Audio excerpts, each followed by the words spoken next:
안녕하세요, 무아스튜디오의 리샤입니다. 오늘은 RX100 마크 6에 대해서 한번 리뷰를 해볼까 해요. RX100 마크 6가 출시된 지도 한 4개월 정도 된 것 같아요. 거의 5개월 가까이 돼가고 있는데, 이걸 오래 쓰면서 느꼈던 그런 장단점과 전작인 RX100 마크 5와의 차이점을 한번 이야기해볼까 합니다. 눈부셔. 눈이 많이 부셔갖고 다른 데로 이동해서 마저 촬영을 해볼까 합니다. 원래는 이거 출시됐을 때 바로 리뷰를 하려고 했는데, 소니가 이거 출시했을 때 되게 많이 이걸 협찬으로 뿌려갖고 그때 리뷰가 쫙 깔렸었는데, 그래갖고 오히려 더 하기 싫었던 것도 조금 있었던 것 같아요. 사진기로서 주로 다루기보다 영상 기기로서의 그런 장단점을 다뤄보도록 할게요. 주머니에 넣었더니 먼지가 많이 쌓였어요. 이게 제 돈 주고 사사는 리뷰라서 그 단점도 가감없이 한번 이야기해볼까 합니다. 또한 이거 이전 모델인 RX100 마크 5, 제가 굉장히 오랫동안 사용해왔기 때문에 좀 더 구매 결정에 도움이 될 만한 그런 정보를 드릴 수도 있을 것 같아요.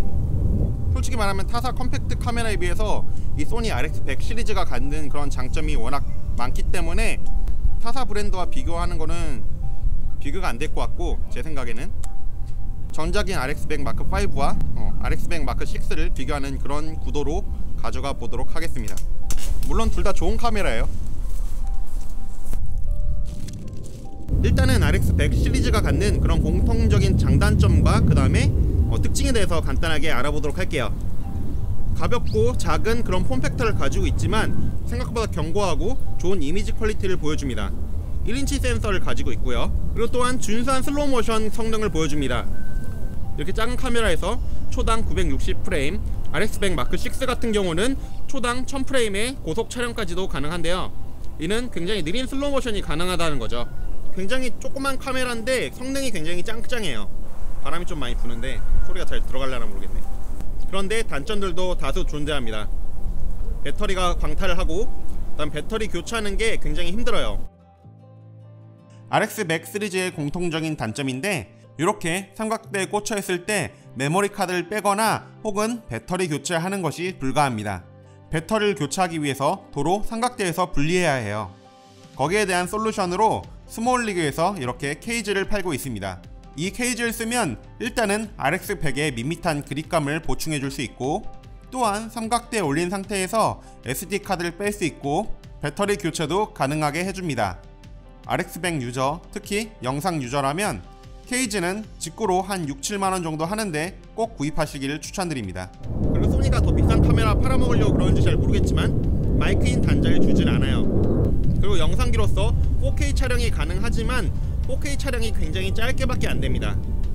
그렇기 때문에 이걸로 4K로 전부 영상을 길게 찍기는 힘들어요. 짧은 클립으로 찍는 거는 괜찮지만 길게 인터뷰씬을 찍거나 이런 거는 불가능합니다. 지금까지 말했던 거는 RX100 시리즈가 갖는 공통적인 그런 특징인데, 이번에는 RX100 6가 갖는 고유한 특징들, 장단점들 이런 걸 한번 알아보도록 할게요. 눈부셔.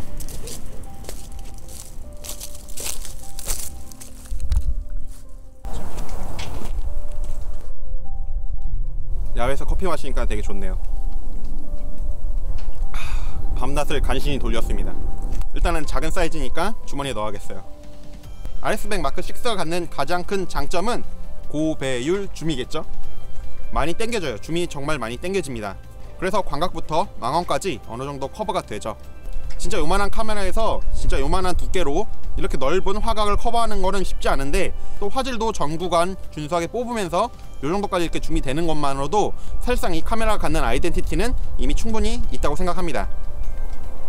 정말 줌 하나는 끝내줘요. 제가 지금 알파 6500으로 촬영을 하는데 여행 영상 찍거나 이럴 때 이렇게 고배율 줌이 있는 카메라가 하나 있으니까 되게 필요할 때 교체하는 시간 없이 바로 촬영할 수 있어서 굉장히 장점으로 느껴집니다. 진짜 여행용으로 가볍게 갈 때도 좋은 것 같아요. 물론 저는 가볍게 가진 않지만.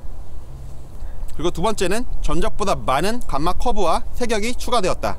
이런 걸 잘 다루지 못하시는 일반인들한테는 그닥 그렇게 크게 와닿지 않는 부분일 수 있는데, 뭔가 이거 하나로 이제 영상을 입문해서 소니 계열 카메라 군으로 뭔가 계속 공부를 하시고 싶으신 분들이나 더 잘 찍고 싶으신 분들한테는 굉장히 의미 있는 것 같아요. 요거 RX100 마크 6만 사서 연습을 하셔도 현재 소니 카메라에서 쓰고 있는 그런 감마 커브와 세격을 어느 정도 달아볼 수 있기 때문에 굉장히 장점인 것 같습니다.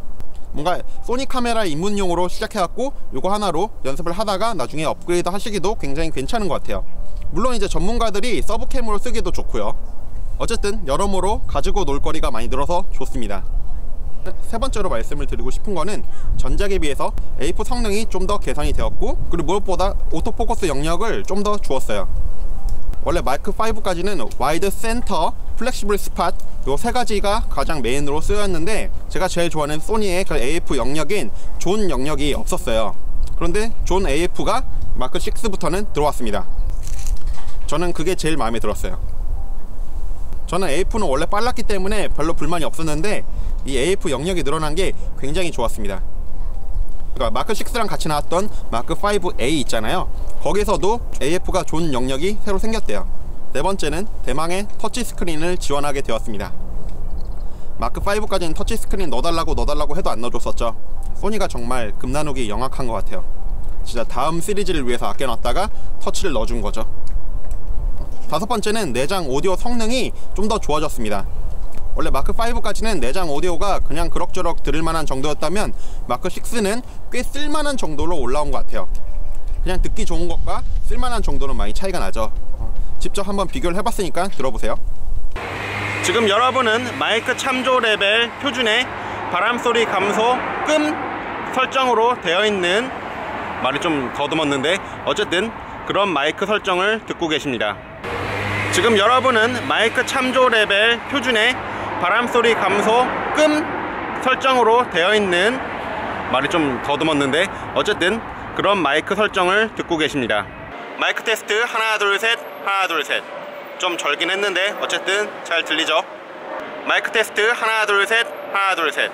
좀 절긴 했는데 어쨌든 잘 들리죠? 전작보다 조금 더 길어진 4K 촬영 시간. 5는 4K로 오래 촬영을 못했는데 이거는 그래도 조금 더 오래 촬영할 수 있게 바뀌었어요. 하더라도 길게 촬영하셔야 될 때는 어쩔 수 없이 FHD로 촬영하셔야 돼요. 빨리 촬영하고 커피 따뜻한 거 다시 마셔야겠다. 그 다음에 엄청 밝은 날 확인하기 힘들 때 뷰파인더 써야 되죠. 옆에서 뷰파인더를 눌렀을 때 팝업 돼갖고 고정되는 방식이 조금 달라졌습니다. 한 번에 원터치로 되니까 훨씬 더 편해졌죠. 그리고 요즘에 소니 신제품들이 다 그렇듯이 카메라 내비게이션, 카메라 메뉴가 좀 더 개선이 되었습니다. 새로운 메뉴 정렬이 되어 있죠. 그래도 불편하지만 조금 더 보기 편하게 바뀌었습니다. 또한 뭔가 커스터마이징 하기도 좀 더 좋아졌죠. 그리고 이거는 제가 체감을 잘 못한 거긴 한데 손떨방과 그 다음에 구동 속도가 좀 더 빨라졌다고 합니다. 그래도 리뷰니까 한번 테스트를 해봤습니다. 먼저 RX100 마크 5부터 볼게요.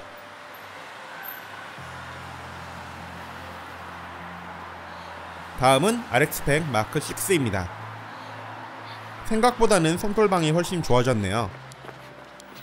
4축 손떨방을 해주기 때문에 조금 더 좋아진 모습을 볼 수 있었습니다.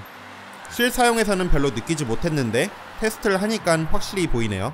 또한 영상에서의 구동 속도 면에서는 영상 녹화 시작과 종료가 상당히 빨라졌습니다. 카메라를 꺼내서 찍고 싶은 장면을 조금 더 빨리 녹화할 수 있게 되었습니다. 또한 스위블 액정의 가동 범위가 훨씬 더 넓어졌습니다. 좀 더 편하게 여러 각도에서 화면을 확인하면서 촬영할 수 있게 변했습니다. 이 부분은 확실히 장점인 것 같습니다. 굵직한 장점과 그 다음에 장점이라고 꼽히는 몇 가지를 더 알아보았는데요. 이제는 본격적으로 단점에 대해서 알아보도록 하겠습니다. 본격적으로. 왜냐면 소니가 다 넣어주면 좋은데 금나누기로 아마 단점을 만든 걸 거예요, 거꾸로. 그래서 다뤄봐야 됩니다. 원래 오두막에 사람이 있었는데 추워서 그런지 다른 데로 가셨어요. 얼른 가고 점거를 해야겠습니다. 저기 올라가 보고 싶었어.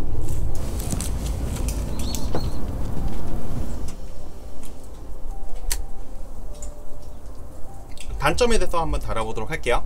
단점 첫 번째는 고배율 주문으로 인해서 희생이 된 조리개 값입니다. 전작인 마크 5는 최대 개방 조리개 값이 f1.8이었죠. 그런데 마크 6로 오면서 f2.8이 최대 개방 값이 되었습니다. 그런데 1인치 센서에서 f1.8과 f2.8은 상당히 많은 차이를 보입니다. 이쪽이 더 나은 것 같아서 이쪽으로 옮겨서 마저 이야기해 보도록 할게요. 어쨌든 최대 개방을 더 못하게 되는 f1.8에서 f2.8이 되면서 더 생기는 그런 문제는 4가지가 있는데, 첫 번째는 저조도 촬영, 좀 어두운 실내나 아니면 밤 촬영에 좀 더 불리하게 되었다. 두 번째는 보케, 배경 흐림 효과 있죠? 이렇게 뭉그러지는 효과가 조금 더 줄어들었습니다. 지금 보시는 것처럼 동일한 셔터 스피드, 동일한 ISO 감도를 가질 때 조리의 값 1.8과 2.8은 1.3 스탑의 노출 차이를 보이는데요.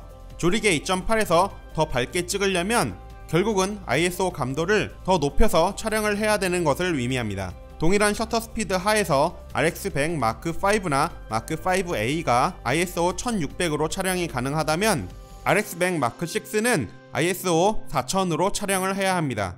또한 보케, 배경 흐림 효과를 한번 보세요. 1.8과 2.8이 광각이라서 많은 보케 효과를 못 본다고 할지어도 생각보다 차이가 납니다.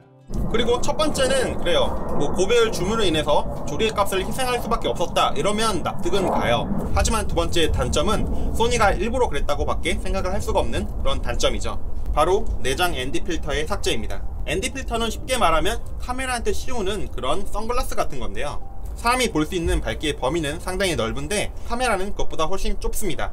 그래서 카메라한테 선글라스를 끼워줘서 그렇게 밝은 화면을 어둡게 만들 필요가 있는 거죠. 특히 맑은 날이나 엄청 밝은 날, 아니면 정오 이럴 때 꼭 ND 필터가 필요하죠. 그런데 마크5에서는 내장 ND 필터로 그냥 안에서 설정해갖고 하나 ON 하면 됐었는데, 마크6 같은 경우에는 아예 기능이 삭제되었기 때문에 이제는 외장 렌즈 어댑터를 껴서 ND 필터를 끼는 수밖에 없어요. 마크5와 마크6의 그런 포지셔닝을 가르려는 그런 소니의 수작이 보이죠? 넣어주면 훨씬 좋았을 텐데. 그래서 결과적으로 얘기를 하자면 방금 전에 다뤘던 첫 번째 단점과 두 번째 단점이 합쳐져 갖고 엄청 밝은 날에는 또 찍기가 힘들고 어두운 곳에서도 찍기 힘들고 되게 어중간하게 찍을 수 있는 범위가 한정되었습니다. 그래서 외장 ND 필터는 거의 필수인 것 같아요. 세 번째는 겉으로는 드러나지 않았었는데 이제 사용해보면 알 수 있는 그런 단점입니다. 바로 플레이 메모리즈 앱이 삭제됐어요. 마크5A도 삭제됐고 마크6도 삭제되었습니다. 이 플레이 메모리즈 앱이 삭제되었고 생기는 그런 단점이 뭐냐 하면 타임랩스 앱을 사용할 수가 없습니다. 기본적으로 넣어주지도 않았고 원래 사서 유료로 결제해서 사용했던 건데, 마크5는 그래도 타임랩스가 촬영이 가능했다면 마크6는 촬영이 불가능하게 되었습니다. 그냥 이 카메라만 들고 나서는 타임랩스를 촬영할 수가 없어요. 그래서 마크6 같은 경우는 따로 셔터 타이머를 사용하셔야 됩니다. 지금 이미지 화면 나가고 있죠? 그래서 마크6는 이런 식으로 셔터 타이머를 따로 들고 다니셔야지만 타임랩스를 찍을 수 있게 되었습니다. 진짜 이걸 왜 삭제했는지 모르겠어요. 이거 삭제했으면 타임랩스 앱을 기본으로 넣어줬으면 좋았을 텐데 아예 그냥 카메라 자체로는 타임랩스가 찍기 불가능하게 만들어버린 거죠. 단점도 방금 전에 얘기한 것 정도 하면 어느 정도 다른 것 같아요. 그러면 이번에는 장점도 단점도 아닌 그런 항목에 대해서 한번 말해보도록 하겠습니다. 좀 더 다소곳하게 이렇게 앉아야 되나? 이렇게. 전작에 비해서 이 포커스링의 요 질감이 많이 달라졌어요. 좀 더 울퉁불퉁 올록볼록해졌다 그럴까요? 이거는 좀 호불호가 많이 갈리는 것 같더라고요. 저 같은 경우도 마크5의 포커스링이 더 좋았습니다. 마크6는 너무 기스나기가 쉬워서 조금 가슴이 아파요. 실제로 기스도 많이 났고. 사실 RX100 시리즈는 처음에도 얘기했듯이 굉장히 잘 팔리고 굉장히 좋은 카메라에 속합니다. 컴팩트 카메라 중에서 아직 소니의 RX100 시리즈에 그런 아성을 깬 카메라가 없죠. 제가 말했던 단점들도 솔직히 얘기하면 소니가 금나누기 해서 좀 아쉽다는 거지, 사실상 타사의 동급 카메라와 비교하면 상당히 좋은 성능을 가지고 있습니다. 물론 가격도 그만큼 높죠. 그래서 RX100 시리즈 중에서 무엇을 살지 고민을 하시는 분이라면 이렇게 추천을 해드리면 될 것 같아요. RX100 마크5 혹은 마크5A, 전천 후 콤팩트 카메라가 필요한 경우, 실내에서 촬영을 더 많이 하는 경우, 일상물을 많이 촬영하는 경우, 작지만 조금 더 밝은 화면을 원하는 경우, 조금 더 낮은 예산을 가지고 있는 경우, RX100 마크6 같은 경우는 나는 망원 성애자다, 나는 줌이 제일 중요하다, 나는 가볍게 여행 영상을 찍고 싶다, 나는 낮에 촬영을 많이 한다, 나는 컴팩트 카메라여도 다소의 추가 장비를 구매해서 촬영할 위사가 있다, 아까 말씀을 드렸던 렌즈 어댑터나 ND 필터, 그리고 셔터 타이머 같은 거요. 이걸 좀 더 간단하게 얘기하자면 나는 일상용을 많이 찍는다, 그러면 마크5를 더 추천을 드리고 나는 그냥 땡겨 찍는 게 좋다, 그러면 마크6로 가시는 게 맞는 것 같아요. 이게 가장 큰 차이긴 하니까요. 저 같은 경우는 RX100을 서브캠으로 사용하고 있는데 솔직히 말하면 마크 6보다 마크 5의 그런 만족도가 훨씬 높았습니다. 그래서 이번 리뷰가 끝나면 도로 방출하고 마크 5를 살 생각이에요. 물론 마크 5의 장점을 그대로 가져가면서 고배율 줌이 되는 뭐 RX100 마크 7이 나오면 그때는 그걸 꼭 사야겠죠. 그때는 질러야지. 진작에 리뷰를 하려고 그랬는데 막 사용하면서 떨구기도 하고 막 이렇게 막 지저분하게 사용하다가 이제야 마크 6의 리뷰를 하게 되었습니다. 뭔가 속이 좀 시원하네요. 뭔가 숙제를 끝낸 느낌이야.